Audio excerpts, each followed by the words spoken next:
गंवार सास। ममता ने अपने बेटे को पढ़ा लिखा कर बड़ा आदमी बनाया।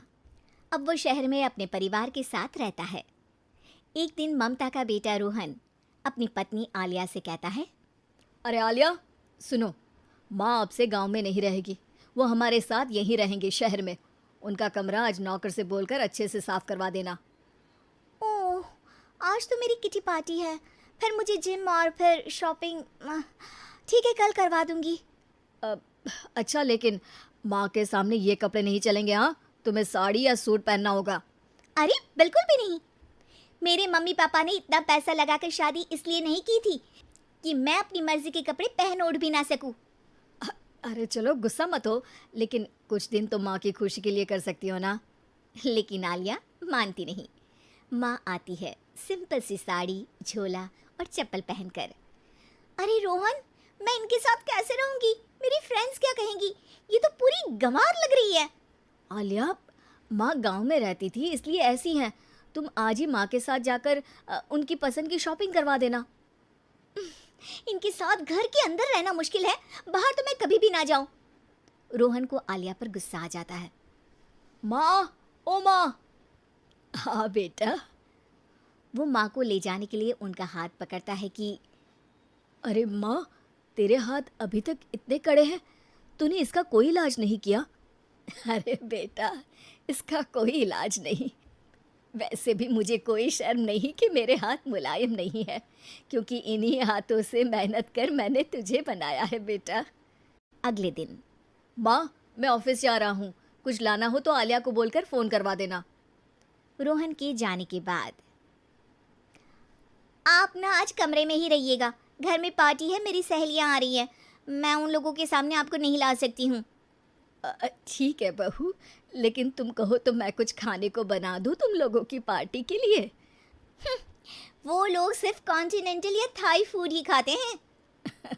कोई बात नहीं, कभी इंडियन खिलाने वाला कोई मिला नहीं होगा ना। मैं बनाकर कमरे में चली जाऊंगी।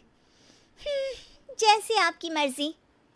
आलिया के घर उसकी दोस्त आती हैं, पार्टी होती है।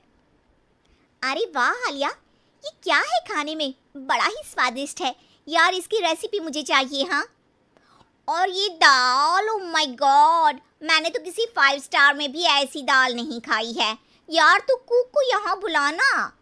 अब आलिया घबरा जाती है। हाँ हाँ, क्यों नहीं, माँ जी ज़रा बाहर आइए। आलिया की सास सिंपल सी साड़ी और गांव के अंदाज में आती है। अरे बहू, क्या हुआ? खाना पसंद नहीं आया क्या? बहू? अरे ये गांव से दिखने वाली औरत तुम्हें बहू क्यों बोल रही है? कौन है ये? वो हमारी नई नौकरानी है। सास बहू की बात सुनकर बहुत दुखी हो जाती है। वो सर झुकाकर जा ही रही होती है कि एक सहेली बोल पड़ती है। अरे कहाँ जा रही हैं माँ जी? वो उठकर उनके पैर छूती है। जीती रहो बेटा। क्या है ना, आपकी शक्ल बिल्कुल मेरी माँ जैसी है। पता है आलिया, मैं शहर पढ़ने आई और फिर शहरी हो गई, लेकिन मेरे माँ पापा तो आज भी गांव में रहते हैं, बिल्कुल इनके जैसे ही हैं। आप यहाँ बैठिए ना आंटी, आप सच में बड़ी खूबसूरत है और आपके हाथ का खाना तो लाजवाब है। काश ये मेरी सास होती।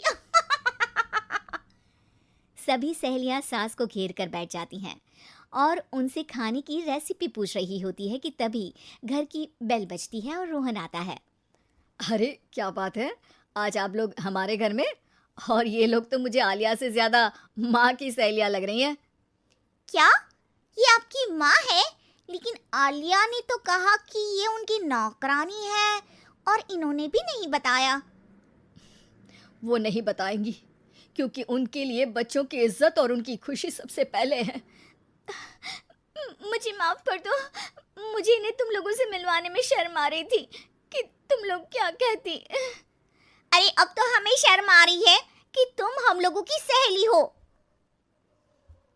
हाँ, जो माँ जैसी सास को नौकरानी बोले वो हमारी सहेली नहीं हो सकती। ये बोलकर सभी वहां से जाने लगती है कि सास बोलती है। आलिया की तरफ से मैं तुम लोगों से माफ़ी मांगती हूँ। उसने जो कहा उसके लिए मैं उसे माफ़ करती हूँ। अब तुम लोग भी उसे माफ़ कर दो। क्योंकि अगर तुम लोगों ने उससे दोस्ती तोड़ी तो फिर मेरे हाथ का खाना कैसे खाओगी? नहीं नहीं आंटी, जरूर आएंगे, लेकिन अब आलिया की नहीं बल्कि आपकी सहेली बनकर।